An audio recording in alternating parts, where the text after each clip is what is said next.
मैं सुमन स्वागत करती हूँ आप सभी का एक बार फिर से। तो कल हमने बात किया था भारत के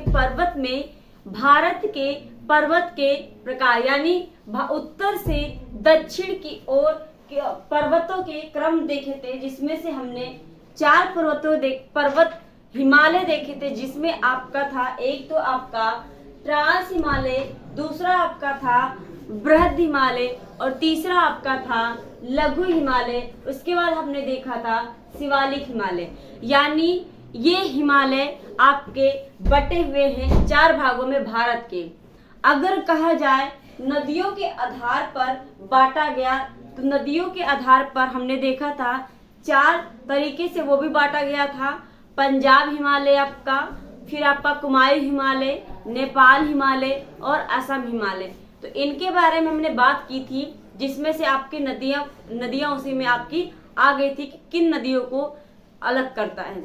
ठीक है, आई होप वो बात आपको समझ में आ गई थी। और आज की जो क्लास है उसके आगे की उन्हीं ट्रांस हिमालय में आने वाले जो पर्वत हैं कौन से हैं, या फिर आपकी बृहद हिमालय में आने वाले पर्वत कौन से हैं, इन सभी पे हम बात करेंगे। उससे पहले आगे बढ़ने से पहले सबसे रिक्वेस्ट है, चैनल को सब्सक्राइब कर लीजिए, बेल आइकन दबा लीजिए ताकि नोटिफिकेशन आपको मिलती रहे, और अपने साथियों को भी शेयर करके उन्हें भी इस चैनल से जोड़ लीजिए। चलिए शुरुआत करते हैं हम आज की क्लास। और बात करें अगर यहाँ पे, तो पहला है आपका ट्रांस हिमालय, जिसके बारे में कल हमने मैप के द्वारा देख लिया था। और आज हम बात करेंगे कि ट्रांस हिमालय में आपके 3 पर्वत आते हैं, काराकोरम और आपका लद्दाख और जास्कर पर्वत। काराकोरम पर्वत, जास्कर पर्वत, लद्दाख पर्वत, ये आपका किस में आता है? तो ये आपका आता है ट्रांस हिमालय में। और यहाँ से क्वेश्चन भी बनता है, फिर आपका यहाँ से भी क्वेश्चन बनता है। तो अगर पूछे काराकोरम किस हिमालय का पार्ट है, ट्रांस हिमालय का, आपका जास्कर पर्वत किस हिमालय का पार्ट है, तो ये हो जाएगा आपका ट्रांस हिमालय। ठीक है, तो यहाँ पे ये अगर ये बात करें यहाँ पे, तो ये फिर आपका आता है जास्कर पर्वत। तो यहाँ से आपके इनमें से आपके तीनों में से कुछ भी पूछ सकता है और कह सकता है किस हिमालय का ये भाग है। ठीक है, अब बात करें अगर काराकोरम के अंदर भी आता है, यानी ये तो ट्रांस हिमालय की श्रेणियां हैं। अब इन श्रेणियों के अंदर जो पर्वत आते हैं उनके बारे में भी बात करेंगे हम। तो अगर आपसे पूछे कि जो आपका केटू है या फिर गाडविन आस्टीन है, इसी को हम गाडविन के नाम से भी जानते हैं, केटू को। ठीक है, केटू यानी आपका गाडविन आस्टीन के नाम से जानते हैं। और ये किसमें पड़ता है? आपका ये काराकोरम श्रेणी में पड़ता है। ऐसा आपका क्वेश्चन होता है कि भारत के जो है सबसे ऊंची चोटी या शिखर या कौन सी है, तो ये आपका हो जाएगा केटू हो जाएगा आपका क्या? भारत की सबसे ऊंची चोटी। लेकिन अगर पूछता है कि भारत के हिमालय की सबसे ऊंची चोटी, तो ये आपका आ जाएगा नेपाल का माउंट एवरेस्ट। ठीक है, नेपाल का आपका आ जाएगा माउंट एवरेस्ट। ओके, अब यहाँ पे अगर बात करें कि उसके बाद कौन सा आता है? काराकोरम के नीचे आपका लद्दाख पर्वत आता है, और लद्दाख पर्वत के अंदर आपका आता है क्या आता है? माउंट राकापोसी सबसे तीव्र, विश्व का सबसे तीव्र ढलान वाला ये है पर्वत है। यानी आपका मान के चलिए आपका ऐसे पर्वत गया हुआ है, और ये फिर आपका बहुत पर्वत होते हैं, तो ऐसे होते हैं सपाट आपका, जैसे कि आपका जो पठार होता है ऐसे प्लेन होता है। लेकिन ये क्या है? इसका कुछ अलग है, ये बिल्कुल ऐसे ढलान वाला है, तीव्र ढलान वाला ये पर्वत है। ठीक है, तीव्र ढलान वाला पर्वत सबसे अधिक ये कौन सा है? माउंट राकापोसी। और ये किस पर है? लद्दाख पर्वत पर। और लद्दाख पर्वत किस में आता है आपका? ये आता है आपका ट्रांस हिमालय में। और आपने कल ही जान लिया था कि ट्रांस हिमालय आपका सबसे प्राचीन हिमालय है। आई होप ये बात आपको समझ में आ रही होगी। उसकी अगर बात करें, उसके बाद हम लद्दाख के बाद कौन सा पर्वत आता है, तो ये आता है आपका जास्कर पर्वत। और जास्कर पर्वत में आपका देखेंगे तो नंगा पर्वत आता है। और नंगा पर्वत आपका ये आता है, तो नंगा पर्वत आपका सबसे ये हिमाचल प्रदेश का ऊंचा पर्वत है नंगा पर्वत। अगर बात करें यहाँ पे तो यहाँ पर आपका क्वेश्चन बन सकता है यहाँ से कि K2 किस श्रेणी में है या फिर किस हिमालय में है, ये भी पूछ सकता है। तो आपका ट्रांस हिमालय दे सकता है या फिर काराकोरम दे सकता है। पूछ सकता है माउंट राकापोसी जो कि दुनिया का सबसे तीव्र ढलान वाला है, ये कहाँ पर स्थित है या किस जो है श्रेणी में स्थित है या फिर किस हिमालय में। अगर श्रेणी पर्वत पूछेगा तो आप बता देंगे लद्दाख नहीं होगा तो आपका ट्रांस हिमालय जरूर होगा। इन दोनों में से कोई भी ऑप्शन हो सकता है। फिर अगर बात करें यहाँ पे जास्कर पर्वत का, तो जास्कर पर्वत में नंगा पर्वत रहता है और नंगा पर्वत किसमें है, तो या तो आपको जास्कर पर्वत देगा ऑप्शन में या फिर आपका ट्रांस हिमालय। ठीक है, आई बात समझ में। अगर हम बात करें अगला, तो अगला आपकी करें तो यहाँ पे आता है बृहद हिमालय, और बृहद हिमालय में आपका आता है कौन सा हिमालय, ये हम देखते हैं। बृहद हिमालय के अंदर आपका आता है केदारनाथ, बद्रीनाथ, नंदा देवी। केदारनाथ, बद्रीनाथ और नंदा देवी ये आपका कहाँ पर है, ये आप पर है उत्तराखंड के अंदर है। कहाँ पर, उत्तराखंड के अंदर है। और नंदा देवी उत्तराखंड की सबसे ऊंची चोटी है। ठीक है, सबसे ऊंची है, यही बात समझ में। नंदा देवी उत्तराखंड की सबसे ऊंची चोटी है। और यहाँ पे बात करें बृहद हिमालय के अंदर ही आपका जो बद्रीनाथ है, केदारनाथ है और आपका नंदा देवी पर्वत है, ये आपका बृहद हिमालय जो है आपका, ये आपका आता है बृहद हिमालय के अंदर। फिर आपका बात आता है यहाँ पे धौलागिरी, अन्नपूर्णा, मानसूलू, ये आपका कहाँ पर आता है, धौलागिरी, अन्नपूर्णा, मानसूलू, ये आपका आता है नेपाल के अंदर। और यहीं पे अगर नेपाल में बात करें जाए गौरी शंकर, माउंट एवरेस्ट और मकालू, ये भी आपका किस में आता है, नेपाल के अंदर आता है। बात करें यहाँ पे माउंट एवरेस्ट की, तो ये दुनिया की सबसे ऊंची चोटी है। दुनिया की सबसे ऊंची चोटी आपका कौन सा है, माउंट एवरेस्ट है। और ये माउंट एवरेस्ट आपका पूछ सकता है कि किस हिमालय के अंदर आता है, तो ये आपका आता है बृहद हिमालय के अंदर। ठीक है, अगर हम बात करें यहाँ पे ये भी बनता है कि आपका माउंट एवरेस्ट किन दो देशों के सीमा पर है, तो ये तिब्बत और नेपाल से सीमा बनाता है। फिर हम बात करें यहाँ पे कंचनजंगा और नामचा बरवा। कंचनजंगा आपका भारत का पूछे, अगर भारत का पूछे कि भारत का सबसे ऊंची चोटी, सिर्फ पूछेगा भारत के हिमालय की सबसे ऊंची चोटी, तो आपका हो जाएगा कंचनजंगा।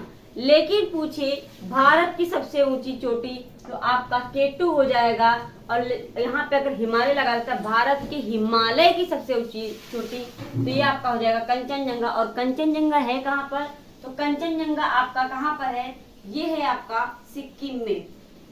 ठीक है, ये कहाँ पर है, सिक्किम में है।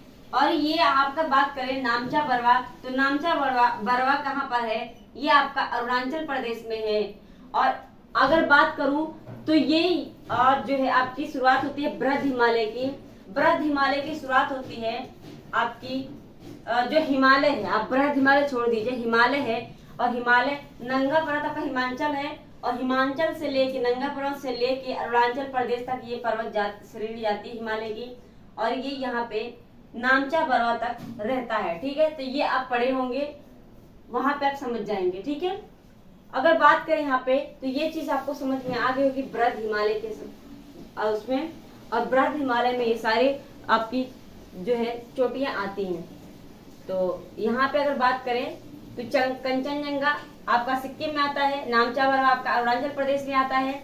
सबसे पूर्वी पर्वत श्रेणी ये क्या नाम चोटी कौन सी है, तो ये नामचा बरवा है। सबसे ऊंची भारत के हिमालय की सबसे ऊंची चोटी कंचनजंगा।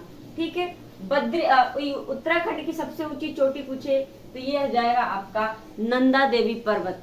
ठीक है, यहाँ पे आपको बात समझ में आ गई। चलिए अगला देखते हैं। अगला है आपका लघु हिमालय। और लघु हिमालय आपका बात करें तो इसमें आपका पीर पंजाल आ जाता है, धौलाधर आ जाता है, मसूरी, नागटिब्बा और महाभारत। ये महाभारत तो आपका नेपाल के अंदर आता है, ठीक है। और ये पीर पंजाल आपका जम्मू कश्मीर में आ जाता है। ये सभी चीज, ये आपका धौलाधर हो गया, उत्तराखंड के अंदर आता है, ठीक है। तो ये चीजें आपकी ध्यान रहना चाहिए। और अगर बात करें ये धौलाधर आपका जो है, और इसमें एक बात करूं तो यहाँ पे लघु हिमालय के अंदर ये अटल टनल सुरंग आपने सुना होगा। ये सबसे जो है लंबा है और विश्व का सबसे लंबा टनल सुरंग है। तो अटल टनल जो सुरंग है ये भी आपका कहाँ पर आता है, तो ये भी आपका लघु हिमालय में ही आता है, ठीक है। और ये है कहाँ पर, तो ये जम्मू कश्मीर, ठीक है, आपने सुना होगा। इसके बाद अगर बात करें तो यहाँ पे आता है आपका शिवालिक हिमालय। और शिवालिक हिमालय आप जानते हैं कि सबसे नवीन हिमालय है, कल हमने बात की थी। और यहाँ पे इसमें जो आता है तो असम में अगर बात करें तो यहाँ पे अरुणाचल प्रदेश में बात करें तो मिसमी, अबोर, मीरी, डाफला, पटकाई बुम, ये सभी जो चोटियां हैं ये कहाँ पर आती हैं, तो ये अरुणाचल प्रदेश में आती हैं। मिसमी, अबोर और आपका मीरी, डाफला और पटकाई ब्रूम, ये आपकी सारी अरुणाचल प्रदेश में आती हैं।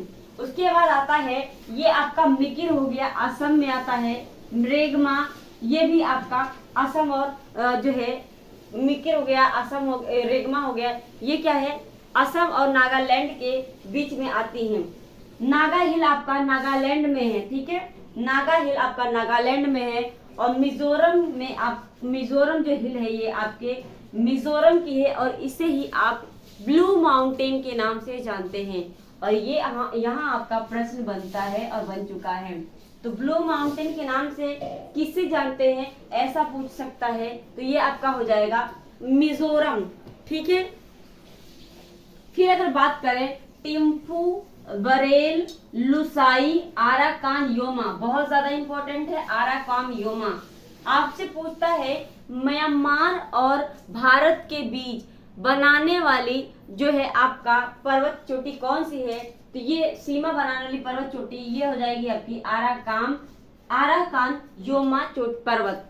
तो ये म्यांमार और भारत के बीच सीमा बनाती है, ठीक है। फिर आता है आपका सैंडल पीक, और ये आपका सैंडल पीक है अंडमान निकोबार में। और ये यहीं पर आपको बता दूं तो यहीं पे आपका भारत का एकमात्र सक्रिय ज्वालामुखी देखने को मिलता है जो कि बैरन द्वीप है, ठीक है।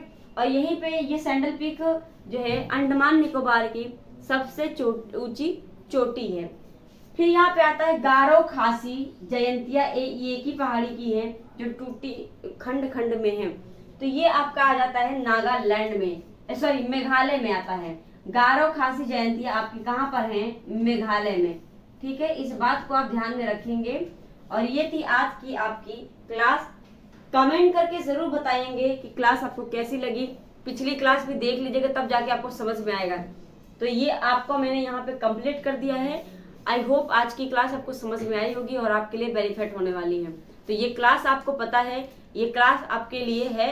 और ये सीटेट के लिए यूपीसी जो आपका बीपीएससी जो टीचिंग है आपका 2.0 और आप एस्टेट हो गया, यानी मैं ये नहीं कहूंगी कि आप सिर्फ ये 3 ही पेपर के लिए है, बल्कि मैं ये कह रही हूँ कि यहाँ पे अगर बात करें, अगर यहाँ पे बात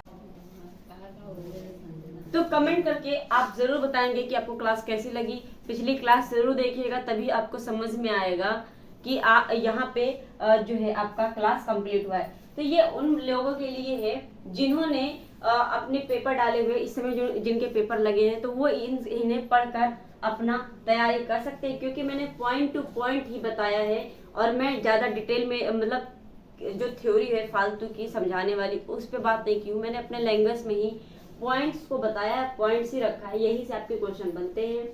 और बात करें तो मैंने तो कुछ नहीं छोड़ा है। अगर कुछ छूट गया तो कमेंट करके जरूर बता सकते हैं। और कमेंट करके तो बताएंगे, ऊपर से आप लाइक करेंगे, कमेंट और शेयर करेंगे, चैनल को सब्सक्राइब करके जरूर जाएंगे, भूलेंगे नहीं। और अपने साथियों को भी शेयर करके उन्हें भी चैनल से जोड़ेंगे। तो आज के लिए बस इतना ही। धन्यवाद।